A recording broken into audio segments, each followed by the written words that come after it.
everyone, welcome back to another episode of our Mercedes SLS AMG RC car. Today we'll be taking a closer look at the engine bay. I started with the brake booster and made everything from scratch, including the brake lines going to the ABS module.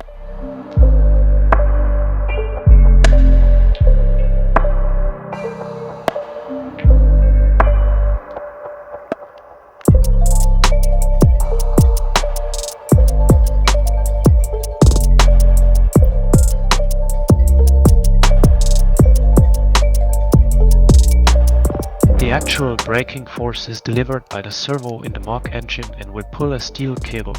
This steel cable will then pull 4 separate cables going to each wheel. Instead of being pushed by oil pressure, the brake pad is getting pressed against the brake disc by a lever which the cable pulls at each wheel.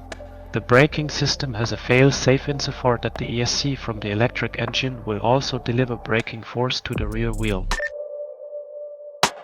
So I don't have to worry about cables being too loose or broken.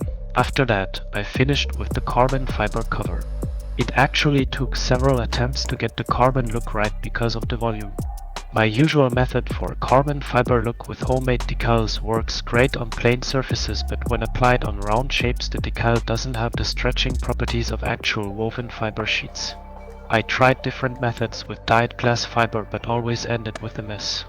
So finally I worked with decals but had to compromise and have some visible junctions. Well, that's all for today's episode on the driver's side of the engine bay. If you liked this episode, please hit the like button and subscribe to see more content. Thanks for watching, and I'll see you in the next episode where I'll show you how I did the hood.